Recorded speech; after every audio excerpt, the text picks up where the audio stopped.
जय हिंद। आप देख रहे हैं जीके संसार और आज हम जो टॉपिक कवर कर रहे हैं वो है पटना कलम शैली। और इस टॉपिक से आज हम सब 20 एमसीक्यू लगाने वाले हैं जो कि आपके बीपीएससी प्री के साथ साथ बीएसएससी और बिहार स्पेसिफिक के सभी एग्जामिनेशन के लिए इंपॉर्टेंट है। तो आप इन सभी 20 क्वेश्चन के साथ गो थ्रू होइएगा और खुद से देखिए क्या इन पटना कलम शैली से जुड़े हुए 20 क्वेश्चन को आप इजीली कर पाते हैं सही या नहीं। और अगर आप इस वीडियो से थोड़ा सा भी आपको फायदा मिलता है तो आप वीडियो को लाइक और अपने दोस्तों के साथ शेयर जरूर कीजिएगा। तो चलिए बिना देर के सेशन को स्टार्ट करते हैं। और हाँ, पटना कलम शैली से जुड़े जो इंपॉर्टेंट फैक्ट्स है इस वीडियो में हम साथ में डिस्कस करते चलेंगे।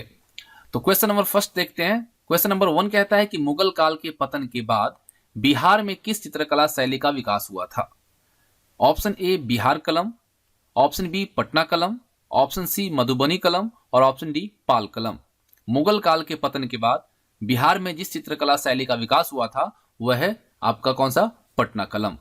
देखिए पटना कलम जो है इंडो ब्रिटिश शैली है और इसका स्थान अगर देखें तो पटना के मंगलापुर, लोधी कटरा, मचरहट्टा, नित्यानंद कुआं, दीवान मोहल्ला और दानापुर इन जगहों पे मेनली क्या था, एस्टेब्लिश था, फैला हुआ था। अगर हम विकास की बात करें तो 1707 के आसपास मुगल दरबार, ब्रिटिश दरबार और अकबर के 2 कलाकार जो कि काफी चर्चा में रहे थे इस पटना शैली के अंदर, पटना कलम शैली के अंदर, नौहर और मनोहर, इन्होंने इसकी शुरुआत की थी। तो ऑप्शन बी सही रहेगा।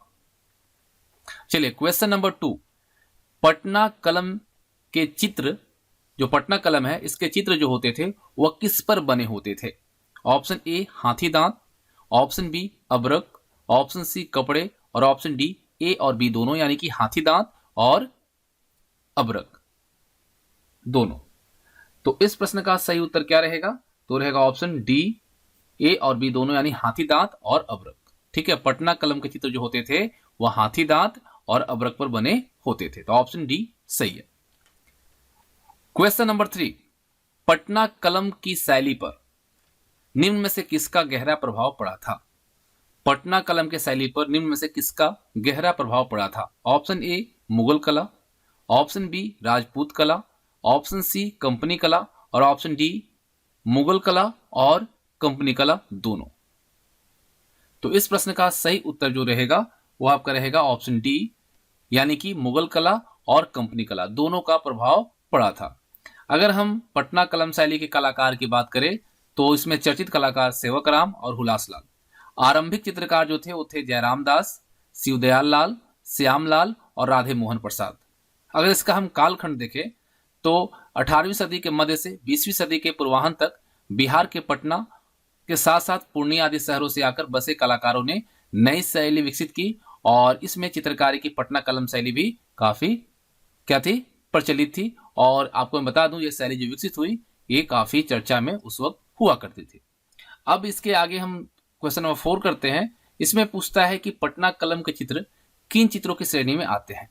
पटना कलम के जो चित्र होते थे वह किन चित्रों के श्रेणी में आते हैं। गुहा चित्र, लघु चित्र, राजकीय चित्र या लोक चित्र। तो क्वेश्चन नंबर 4 का सही जवाब क्या होगा, अगर आप जानते हैं तो बता सकते हैं आप। सही आंसर रहेगा लघु चित्र। ठीक है, पटना कलम के जो चित्र हैं वह किस श्रेणी में आते हैं, तो लघु चित्र के अंदर आते हैं। क्वेश्चन नंबर 5, निम्न में से किस शैली के चित्रों का मुख्य विषय जनसाधारण के सामान्य जीवन का चित्रांकन है। ऑप्शन ए पहाड़ी शैली, ऑप्शन बी मुगल शैली, ऑप्शन सी मधुबनी कला और ऑप्शन डी पटना कलम।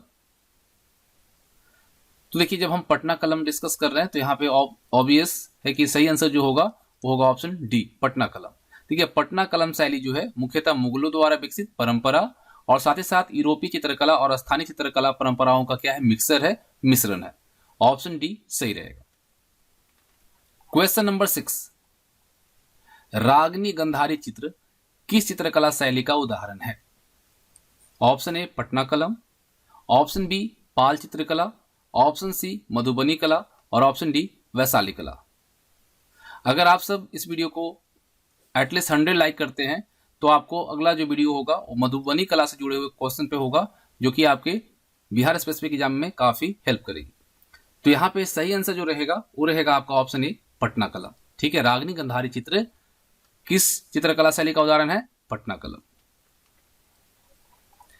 क्वेश्चन नंबर 7, पटना कलम के किस चित्रकार द्वारा रागिनी गंधारी का चित्र बनाया गया था? अभी हम लोग देखा कि रागिनी गंधारी का जो चित्र है वो पटना कलम शैली का चित्र है, तो इसे कौन सा चित्रकार ने बनाया था?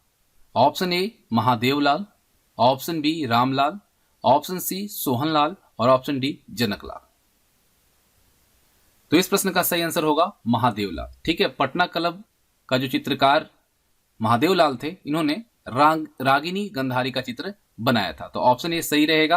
और देखिए, प्राचीन स्मारकों में अगर देखें तो गोलघर का जो पश्चिम दरबार है, इसके अलावा प्रकृति से संबंधित चित्रों का संकलन पटना कलम शैली में मिलता है।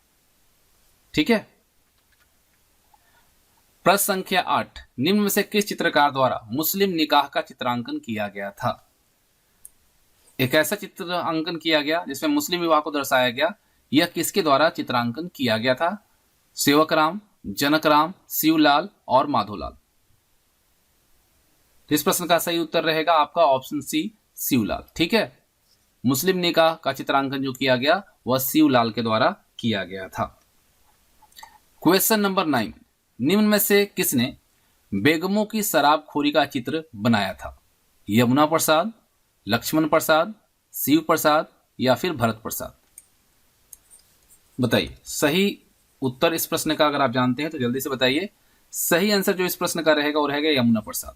ठीक है, बेगमों की शराबखोरी का चित्र जो बनाया था वो यमुना प्रसाद ने बनाया था। प्रश्न संख्या 10, किस चित्रकला शैली में मनुष्य के चित्रों में ऊंची नाक, भारी भौहें, गहरी आंखें, पतले चेहरे और घनी मूछें दिखाई गई हैं? ऑप्शन ए मधुबनी कला, ऑप्शन बी मुगल कला, ऑप्शन सी पटना कलम और ऑप्शन डी मंजूषा शैली। तो यहाँ पे कोई दिमाग लगाने की जरूरत है नहीं, हम सब पटना शैली की बात कर रहे हैं, पटना कलम की बात कर रहे हैं। तो यहाँ पे सही आंसर रहेगा पटना कलम, ऑप्शन सी। बस इन ऑप्शंस को ध्यान देंगे आप। ठीक है, कि पटना कलम के अंदर मनुष्य के चित्र जो होते थे ऊंची नाक, भारी भौहें, गहरी आंखें और पतले चेहरे और घनी मूछें दिखाई गई हैं। प्रश्न संख्या 11, नौहर एवं मनोहर किस शैली के चित्रकार थे? पाल कला, मुगल कला, सेन कला और पटना कलम। नौहर एवं मनोहर किस शैली के चित्रकार थे? आपको बताना है। तो इस प्रश्न का सही उत्तर जो रहेगा वो रहेगा आपका ऑप्शन बी। ठीक है, मुगल कला। नौहर और मनोहर किस शैली के चित्रकार थे? मुगल कला के। देखिए, चित्रों को अंकित करने का आधार सर्वप्रथम कागज पर बनाया गया, लेकिन विविधता और स्थायित्व लाने के लिए इन्हें चमड़ा, धातु, सीसा और हाथी के दांत आदि पर बनाए जाने लगे। तो यहाँ पे आपको नौहर एवं मनोहर की किस शैली के चित्रकार थे पूछा गया, तो यहाँ पे होगा मुगल कला, ऑप्शन बी। प्रश्न संख्या 12 देखिए, निम्न में से कौन पटना कलम के महत्वपूर्ण चित्रकार थे? सेवकराम, जगतराम, गोपीराम और सोहनराम। पटना कलम के महत्वपूर्ण चित्रकार इनमें से कौन थे? तो हमने आपको बताया कि सेवकराम जो है यह पटना कलम के महत्वपूर्ण चित्रकार थे, option A is the right answer. प्रश्न संख्या 13 है, सेवकराम का काल कब से कब तक का था?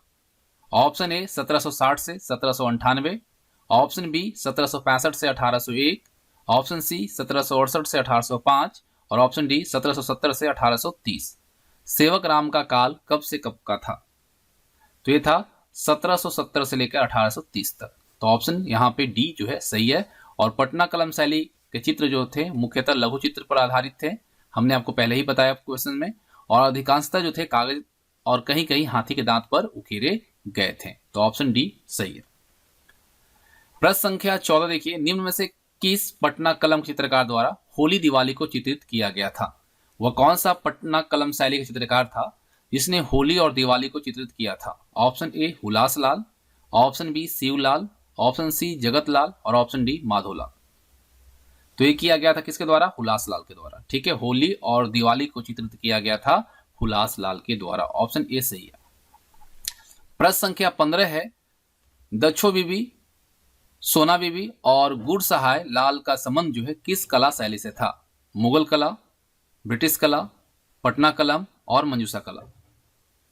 तो 15 नंबर प्रश्न का सही आंसर रहेगा पटना कलम। देखिए, प्रमुख विशेषता अगर देखिए पटना कलम का, तो सादगीपूर्ण तथा समानुपातिक विन्यास, चटक रंगों की जगह सौम्य तथा शांत रंगों का अधिक प्रयोग और पूरी कृति में लयात्मकता रखी गई और बिहार के सामान्य जनजीवन, श्रमिक वर्ग, दस्तकारी वर्ग, तत्कालीन आवागमन के साधन, बाजार के दृश्य, इन सभी का चित्रांकन किया गया। साथ साथ प्राचीन स्मारक में जैसे गोलघर, पश्चिम दरबार, इन सभी के अलावा जो प्रकृति से संबंधित चित्र था उसका संकलन इसमें किया गया।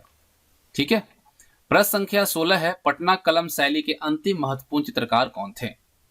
पटना कलम शैली के अंतिम महत्वपूर्ण चित्रकार कौन थे? ईश्वरी प्रसाद वर्मा, हुलासलाल, महेंद्र मिश्रा और मंगल पांडे। तो कौन थे? तो वो थे ईश्वरी प्रसाद वर्मा। ठीक है। अगर आपसे पूछ लिया जाए पटना कलम शैली के अंतिम महत्वपूर्ण चित्रकार कौन थे, तो वह थे ईश्वरी प्रसाद वर्मा। प्रश्न संख्या 17 देखिए क्या कह रहा है, निम्न में से कौन पटना कलम का संरक्षण करता था? टेलर, राम सुल्तान बहादुर, पीसी मानुक या फिर ए, बी और सी तीनों? काफी इंपॉर्टेंट हो जाता है। तो आपको मैं बता दूं कि इनमें से अगर देखा जाए तो तीनों, टेलर, राम सुल्तान बहादुर और पीसी मानुक, इन तीनों का जो है मेन इसमें अगर देखा जाए तो पटना कलम का संरक्षणकर्ता में देखे जाते हैं, तो यहाँ पे ऑप्शन डी सही रहेगा। Option D is the right answer. प्रश्न संख्या 18 है, पटना कलम शैली के चित्रों का संग्रह कहाँ है? पटना म्यूजियम, खुदा बख्श लाइब्रेरी, लंदन म्यूजियम या फिर पटना म्यूजियम और खुदा बख्श लाइब्रेरी दोनों? तो आपको मैं बता दूं कि पटना कलम शैली के चित्र का जो संग्रह है वह पटना म्यूजियम में भी है और खुदा बख्श लाइब्रेरी में भी है। तो यहाँ पे ऑप्शन डी सही है। प्रश्न संख्या 19 देखिए क्या कह रहा है, निम्न में से किस कलाकार पर पटना कलम शैली का स्पष्ट प्रभाव दिखता है? एम.एफ. हुसैन, रविन्द्रनाथ टैगोर या फिर अवनींद्रनाथ ठाकुर? या फिर ऑप्शन डी है बी और सी दोनों? तो यहां पे अगर देखा जाए जिस कलाकार पर पटना कलम शैली का स्पष्ट प्रभाव दिखता है वो कौन कौन है? तो है रविन्द्रनाथ टैगोर और अवनींद्रनाथ ठाकुर। तो यहां पे ऑप्शन आपका डी सही रहेगा। प्रश्न संख्या 20 देखिए, मछली बेचती हुई औरत, खेत जोतता हुआ किसान, साथ ही साथ लकड़ी काटते हुए बढ़ई का चित्र जो है किस शैली में बना है? तो मुगल कला, पटना कलम, मधुबनी कला और मंजूषा कला। तो इस प्रश्न का सही उत्तर क्या रहेगा? ऑप्शन बी पटना कलम। हम लोगों ने देखा जनसाधारण से जुड़े हुए चित्रांकन ज्यादा किया जाता था और इसी के अंदर आता है मछली बेचती हुई औरत, खेत जोतता हुआ किसान और लकड़ी काटता हुआ बढ़ई, और इन सभी का जो चित्रांकन किया गया है पटना कलम शैली के अंदर किया गया है। तो ऑप्शन बी सही है। तो इस तरह से टॉप 20 एमसीक्यू जो थे आपका पटना कलम शैली से, जो कि आपके बिहार स्पेसिफिक एग्जाम के साथ साथ अदर एग्जामिनेशन के लिए भी इंपॉर्टेंट है, यहाँ पे एंड होता है। और उम्मीद करता हूँ आप सबको वीडियो पसंद आई होगी। तो वीडियो को लाइक और अपने दोस्तों के साथ शेयर जरूर कीजिएगा। Thanks for watching. जय हिंद, जय भारत।